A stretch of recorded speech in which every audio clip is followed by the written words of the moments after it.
York City Mayor Adam is the first mayor in city history to be charged while in office. The mayor intimated that the federal government is retaliating against him for his criticism of its handling of the migrant crisis. I always knew that it... So, New York City's mayor has been charged by the federal government with corruption. However, instead of resigning, Mayor Adams has pleaded not guilty to the charges, calling them lies. Even going so far as to call this case politically motivated punishment for how he's handled the asylum crisis. But is that true? Is this political, or are these real charges, and is the mayor going to have to resign? Today, stunning details revealed as federal prosecutors indict Mayor Adams. He is accused of taking bribes, committing wire fraud, and knowingly taking campaign donations from foreign nationals. He's vowing to fight the charges. Some of his allies are standing by him, while many New Yorkers are calling on him to resign. I'm not really too surprised. What you do in the dark, come out in the light. It sounds like he got bored. This case isn't even a real case. Just because an indictment come against you, it does not mean that you are guilty.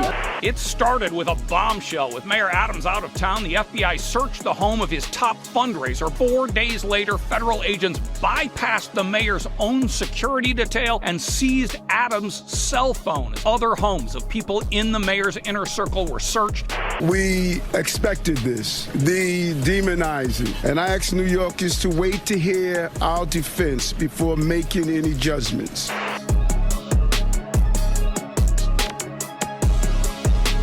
So Mayor Adams has been hit with serious allegations by the federal government while claiming it's all political. But what nobody's talking about is, even though the mayor says these charges are all trumped up and based on lies, if he were to resign, his replacement might end up expanding New York City's role in the asylum crisis. A crisis which has seen over 200,000 people travel through this city seeking the American dream, while being a constant source of controversy across the country, with political leaders and average New Yorkers divided on everything from how many asylum seekers we can house to the validity of reports regarding rising gang activity right here that critics say our sanctuary city laws encourage, with the help of our lenient revolving door justice system. And while critics have called for New York City's right to shelter rules, which offer free housing to the entire world, to be ended, there are other officials who say right to shelter doesn't do enough to help asylum seekers and should be expanded, not canceled. But Mayor Adams, a former 22-year veteran of the NYPD, he claims this case is about the federal government persecuting him because although our laws have forced him to house over 130,000 individuals, he hasn't exactly stayed silent while doing it, criticizing the federal government's immigration policies and stating that New York City, a decidedly progressive jurisdiction, has gotten no help whatsoever from the powers that be and is now going bankrupt. Which is true, but to many Americans and the federal government, this kind of sounds crazy. Not only because our government has sent the city millions in aid, but also because at face value, if you're the mayor of America's largest sanctuary city, what right do you have to criticize federal immigration policies that are more restrictive than the policies going on right here? And that dilemma brings us to the real reason Mayor Adams has vowed not to go down without a fight and has gone on record as saying he's not resigning. Because according to his attorney, this case is based on lies, rests on shaky legal theory, and is wholly unprovable. And the mayor believes that this case against him is designed to ruin his reputation and get him to resign from office. Yet the federal government and the FBI spent a year investigating the mayor's entire administration, seizing phones and raiding homes, which, as you're about to see, is why observers have known all along charges were coming, which they did one day after federal agents staged a nighttime raid on the mayor's mansion, which is right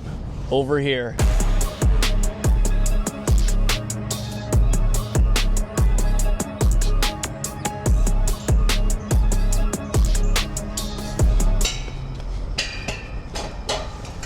So on the other side of this here fence is the mayor's house, and it was built in 1799, and it's in the middle of a very nice public park. Think of it as New York City's version of the White House. This is where our leader stays. But until recently, this illustrious building had never been the subject of a federal raid, which took place right here suddenly under the cover of darkness. We saw a black SUV with a federal law enforcement officer's placard right on the dashboard, and then when several officers got out and walked up the driveway and into Gracie Mansion. Unclear exactly why they're here at this hour. That is a lot of federal agents. They just walked up the driveway to this place, went right in. We don't know what they found inside the property or what specifically they removed. However, what we do know is that just a day later, the mayor appeared in federal court pleading not guilty to the charges against him, which are quite serious. But before we get into the potential political nature of this story, it's important to understand that the federal government didn't just show up here in the middle of the night out of the blue. In fact, about a year ago, the mayor was approached on the street by federal agents who bypassed his security and then took his electronic devices. They confiscated his phones, but they ended up giving them back. And although the mayor says the charges against him won't stick and are based on lies,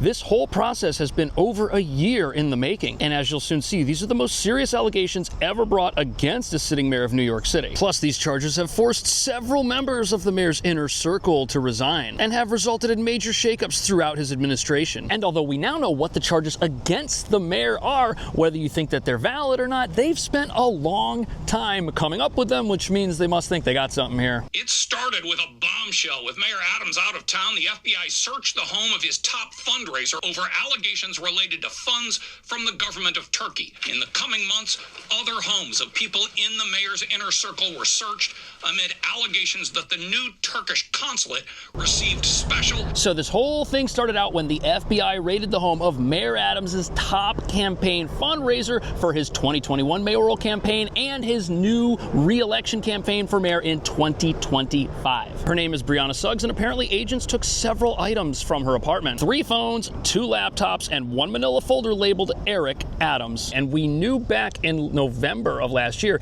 that the government believes that the mayor's campaign may have received illegal foreign donations funneled through a construction company. And the name of that company is called KSK Construction. They build buildings all over town. They've been in business for over 50 years, and one of the owners is from Turkey. That's going to be important later. Apparently, at one point, they also owed the city $400,000 in fines, but the actions of this company's employees and its owner are why this investigation started. The FBI is investigating whether the Adams 2021 mayoral campaign conspired with a Brooklyn-based construction company to funnel foreign money into the campaign. Specifically, investigators are allegedly looking into whether foreign nationals... So apparently this company also got raided, and that's because the owner, along with 11 employees, donated almost $14,000 to Mayor Adams' campaign in a very suspicious manner. Not only did they all donate to the mayor's campaign on the exact same day, 9 out of the 11 donations were of a similar amount. Now, this definitely looks suspicious, but maybe it's not, because these donations happened all at the exact same time because they were all happening at a fundraiser which was held by one of the owners of the company. And the total haul from the fundraiser by these guys was around $75,000. But here's why it's suspicious looking. New York has a program where they match donations to political candidates as long as they're under $2,000, which these donations all were. And it looks like what was being done here, as far as the federal government's concerned, could be that this matching program was used to amplify donations, which the mayor never should have got in the first place. However, the connection to the Turkish government goes much further than $1,200 donations to the mayor's campaign. And some people think it might be enough to peg the mayor as an unregistered foreign agent of the Turkish government. The text in question was about this new consul building on First Avenue across from the UN. In 2021, the Turkey Consul General texted the mayor that there was difficulty getting a certificate of occupancy to open. The mayor did not respond and instead forwarded the text to then FDNY Commissioner. So this next allegation is pretty crazy, because after this fundraiser, it is alleged that the mayor abused his position as the Brooklyn borough president to get the Turkish government's new embassy across from the UN approved as far as fire and occupancy regulations are concerned. And if this were proven to be true, it would mean that the mayor repaid the government of Turkey for donations to his campaign with political favors here in New York. But at the same time, there's so much red tape around building anything in this city that anybody who's got a multi-million-dollar building that they want to open is probably ringing the phone of every elected official they know, trying to speed up the process. And if the building were legal without any dangerous structural flaws and it wasn't unsafe and now people are inside of it, maybe that's not the smoking gun some people think it is. And regardless, there are a lot of people in New York that want to see the mayor resign. But in a lot of cases, the opposition against him is coming from people who are not exactly his political friends to begin with. These are people that have been calling on the mayor to resign for a lot longer than just the last couple of days. On top of that, Mayor Adams is digging in his heels. He says he's going to fight these allegations because they're fake, they're based on lies, and he says that while he's fighting against them, he's going to continue to run the city because that's what the mayor is supposed to do. That's his job after all, and he says he's not going to stop doing his job and get sidetracked by what he says is political. But is that true? Is this political? And if it is true, what exactly does he think he did wrong?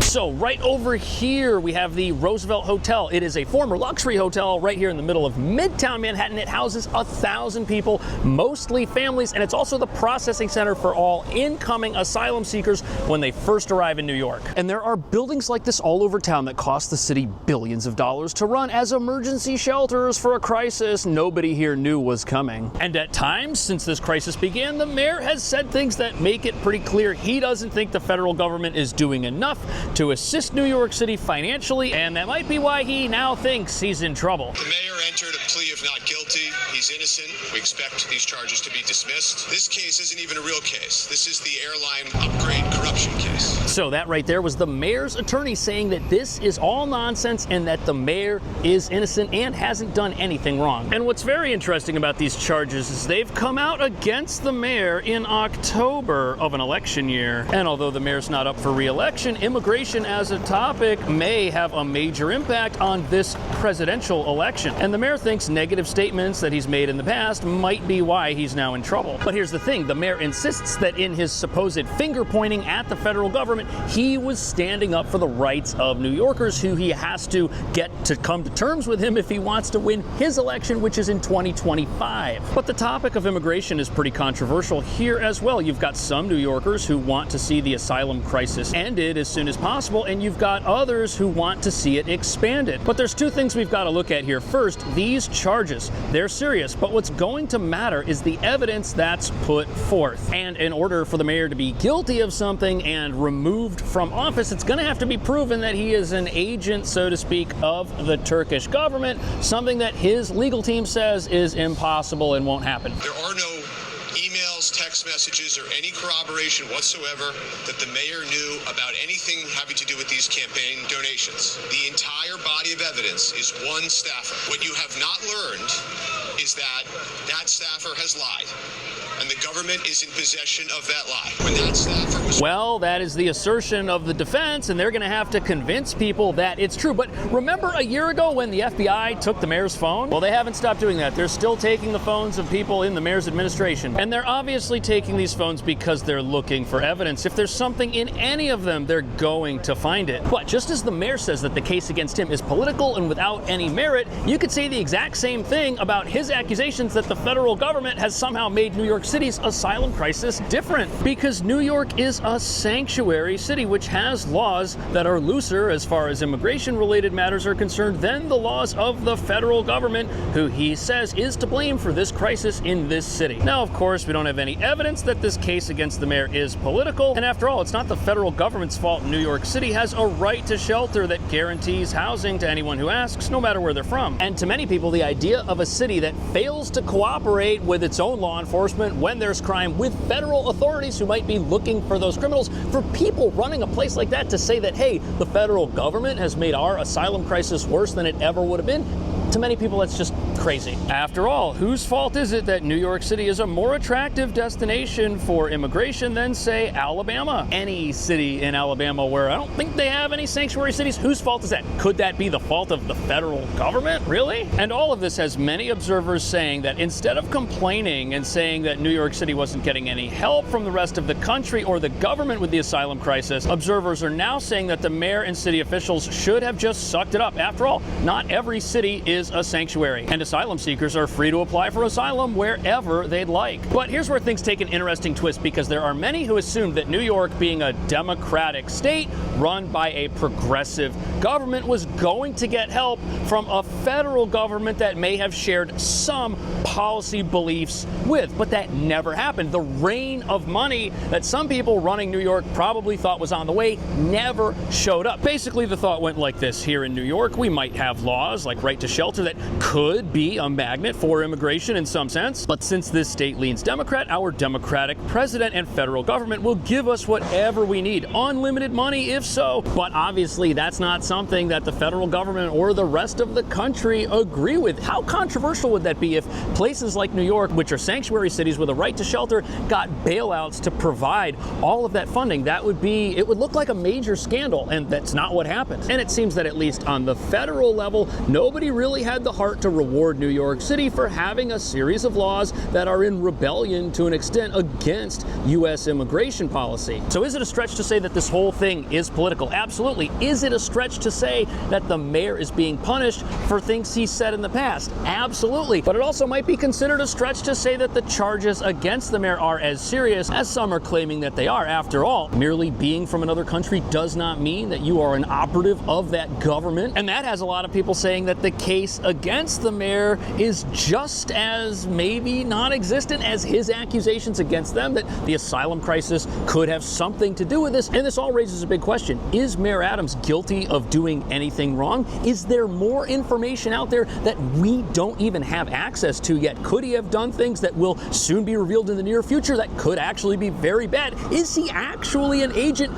of the Turkish government, or is he correct in saying that this is political retribution for things he said in the past that some people don't like? Let me know what you think. Thank you so much for watching. I will see you in the next video.